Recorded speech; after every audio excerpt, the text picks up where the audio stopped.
Hey friends, Amanda here, Bare Bones Living. Welcome back to the chicken yard currently. And I am conducting a little bit of an experiment. As you guys saw, I let the chicks, quote unquote chicks, they are not chicks anymore, they're 13 weeks old. But I let the chicken portion of our peeps out along with one guinea in the hopes that we could maybe train our guineas. We know that guineas are inherently wild. They fly really, really well. They like to fly off, forage, find bugs, all the things. But they're wanderers. And we're cool with that. We just want them to come back and identify their home flock, and come home at night so that we don't lose them. That's not to say that they won't get picked off during the day, but we're just trying to do the best that we can. So we let the one silver guinea out. We chose that one because we believe it's a male. He is the biggest. He's 14 weeks old, so it's easy to identify him because we only have two silver guineas, and it's the bigger one, so we could let the same one out every day. And we're hoping that by letting one out and not the whole flock, you know, he's kind of sticking with the chickens, getting used to our routine, letting them out in this yard, getting used to this yard, and then going back in at night. And you can actually see he's sitting waiting to come out now. So we've done this for 2 days now that we have let him out with the chickens. And the first day, he flew out of this electric fence, and I had to chase him and capture him, and he was trying to get back into here, so it was not that difficult to catch him. He jumped out and immediately regretted his decision and wanted to get back. So I caught him, put him back in. He was fine the rest of the day. Getting him in at night, we again had to capture him by him catching, running into the net. Net was off, but he did not want to go in, and he did not want us to be by him because that's just the nature of guineas. But we captured him, put him back in. Day 2, he again flew out of this net, but this time flew in with the big girls, and they didn't care that he was there. He didn't care that he was with them. The chickens did not interact with him at all. And again, he immediately regretted his decision. He was rimming this fence in between the two chicken yards, frantically trying to figure out how to get back in. He flew out, but couldn't figure out that he could just fly right back in. So again, I had to come out, capture him, put him back in. And he was totally fine. Again, all day yesterday. And then at nighttime, all of the chickens, except for always the smallest Buff, and she's the one that's picked on the most because she's the runt of the whole group. All of the chickens except for her always just go in easy peasy. And then the guinea. And we did have to Mike acted as goalie on one end, and I corralled him with the other, and he eventually just snuck into the coop without us having to grab him last night. So we were happy to see that he was getting the routine. So here we are, day 3. I'm about to let the chickens out with him, and I'm going to let one more guinea go out with him. And at this point, I don't really care which other one goes out with him, but my thinking is to let one more guinea out a day. Again, leaving some of the guinea flock in there so that they stay close. I'm hoping this gradual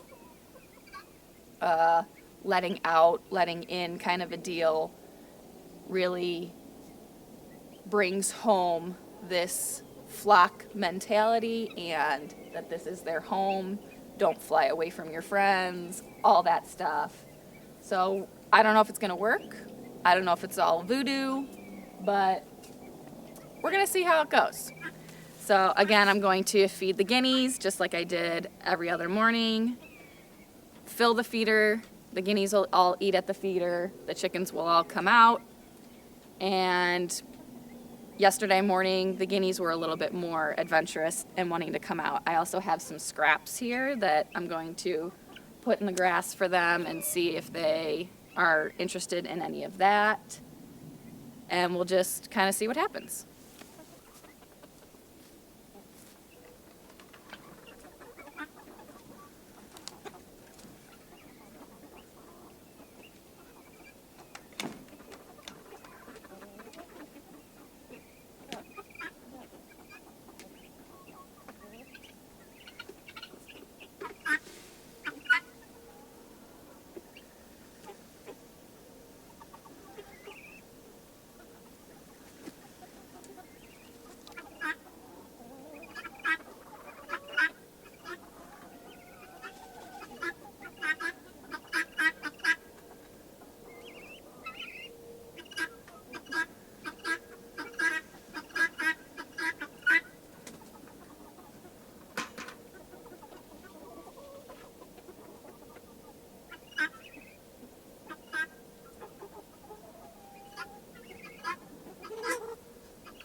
Alright, who else wants to go out? Huh?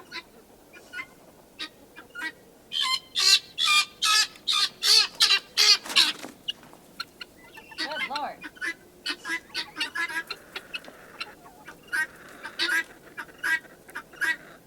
Good Lord, you think I'd kill him? Guineas have sharp nails, man. They flail like crazy.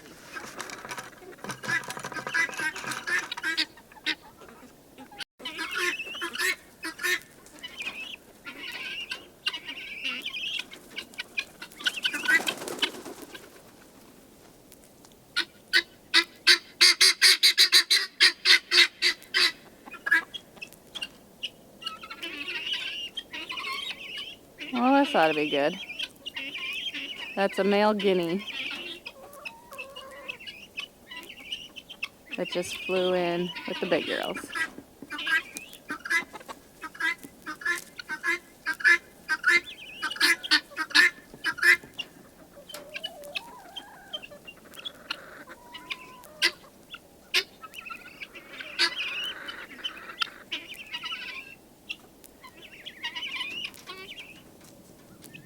So we have 4 males out here right now, 2 male guineas and our 2 roosters. And it looked like our silver male was picking on the pearl male.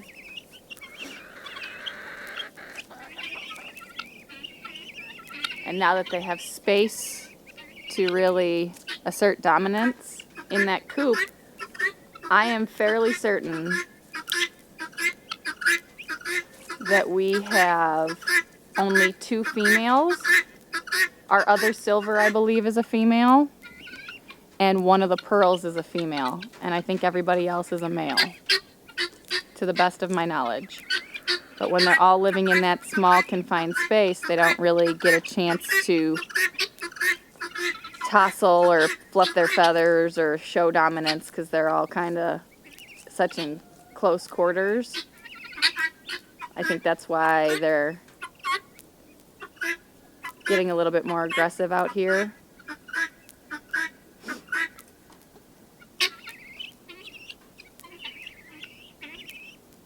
And trying to assert dominance.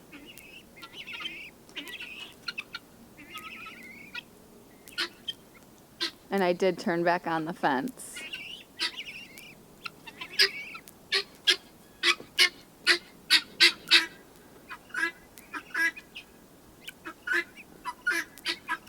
To try to avoid this back and forth between the 2 yards.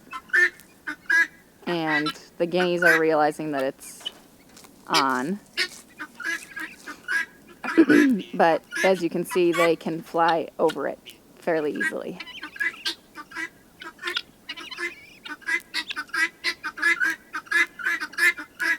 So basically chickens are going to be chickens, guineas are going to be guineas. They're all wild animals, right? And they're going to need to figure it out. And pecking order is a real thing. There are going to be some scuffles and dominance battles and things like that. But they'll figure it out. And that's what they're learning. If one of the guineas flies out again, I'm going to let him kind of deal with it, see what he decides to do. They can obviously fly very well. And see if he can figure out how to get back, if he wants to get back. But I'm just going to kind of let them do what they're going to do. Both fences are on now. Again, I'm hoping that that's going to minimize the back and forth. But probably not. But like I said, this is an experiment. So we're seeing what's happening. Hope you guys enjoy. Catch you in the next one. But I did find a bonus egg in the yard from one of my big girls, so I'm really happy to see that. Thanks, girls. Stop time. So here we are, day 4. After I let them out on day 3, each one of the guineas independently left the yard, immediately regretted their decisions, and needed help getting back into their chicken yard, or their yard. And then they together escaped, again, immediately regretted their decision, and I decided to let them figure it out for themselves. And so it took them about an hour of pacing up and down the fence to realize that they could just fly back in. But they eventually did just fly right back in, and my living room window is just right there, so I can keep an eye on them the whole time. I wasn't concerned. I just wanted them to figure it out. So now we're on day 4, and I'm going to let out 3 guineas, the big silver male again, and then I can't tell the difference between any of the pearls, so whatever other 2 I can get out is going to come out. I did not let them out yesterday because yesterday we had really bad storms, and that volatile storm, one resulting in a tornado that hit Alabama, which was devastating. So no one was out yesterday, but we're going to go for day 4, see how it goes.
So again, you'll see that the guineas are very cautious about leaving each other and things like that. I believe all 3 of those are males. I was standing there trying to watch the 4 that are still in there, and I can only see that 2 of them, I can only identify that 2 of them are female. The other 2 I didn't witness actually making any noise. So my best guess is that I have only 2 females and the rest males.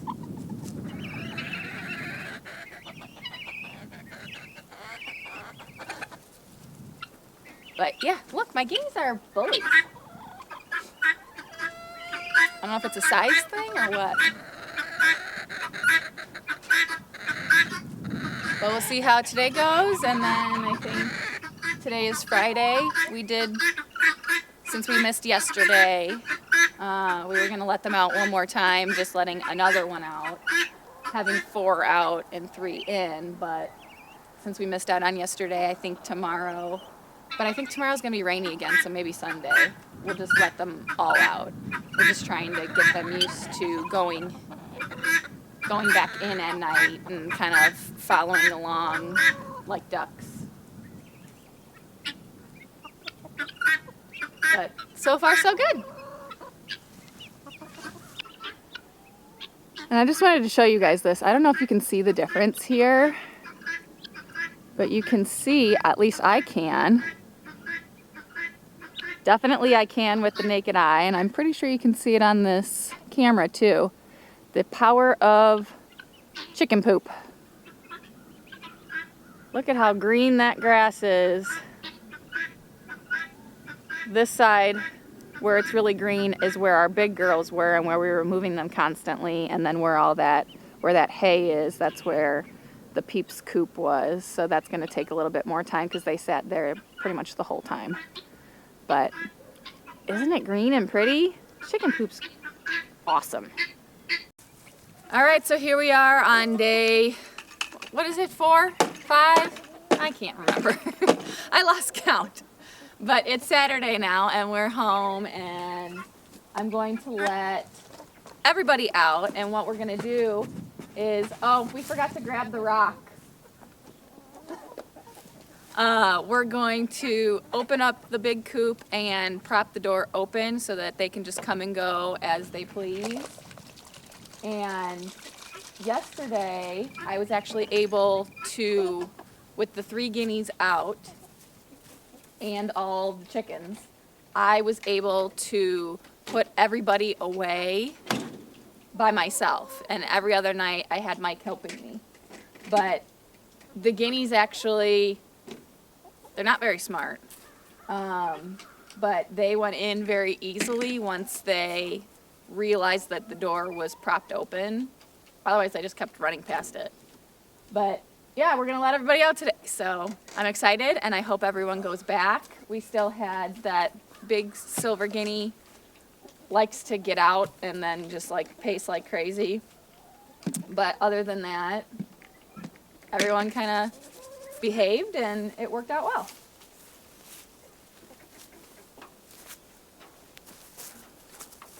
We got to.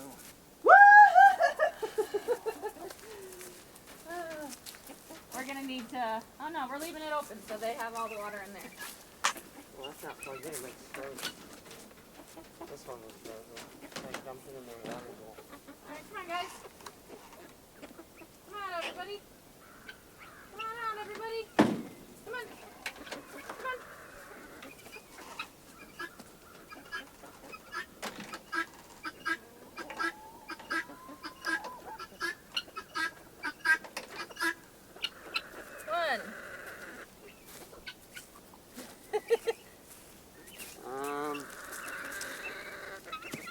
Only 1 guinea.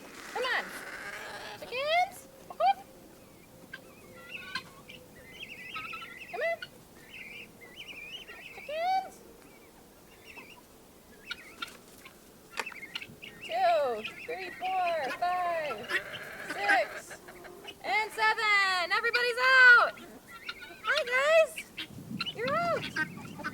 So now everyone is out, and we're leaving the door open so that they have a place of refuge for predators or weather. It might snow more, it might rain more because of all of our inclement weather that we've had, and it's been either raining or snowing or just overcast and yucky. Both of our energizers are in need of charging, so they're going to be able to get to each other probably, and the fences will not be on today, but it's during the day. I'm not worried about predators, and they're going to need to learn to coexist anyway. Like I mentioned, the big silver guinea got out yesterday, and he actually went over to the big girl's side, and he was in the big girl's side all day, and they got along fine. They pretty much just left each other alone. So we'll just let them figure it out. And hopefully everybody behaves well. And tonight it's really easy getting them all in because we're not trying to, you know, keep some in and keep some out. Actually, I think we're going to try to run an extension cord to this white net to keep it charging while they're out to maybe minimize the fighting between them. We've never done that before. I don't know how well it's going to work or how well it's actually going to charge. I don't know. But we're going to give it a shot. But I'm happy with how this experiment is going. It's going exactly how I wanted it to go. And I'm hoping that everybody just stays happy and in their flock and content. And they seem very happy in the grass, which is good. And I think this evening we're gonna move their coop. Because with our rainstorm yesterday, it got soaked in there, even though we have most of it covered. The way that the rain was coming, it must have gotten right in there, and it was soaked in there yesterday. So now it's just like a mat of mud and chicken crumble and poop on the ground, and it's gross. But they have all this grass to play in today, so they should be happy. Thank you guys for stopping by today and joining in on our journey here at Bare Bones Living. We'll catch you on the next one.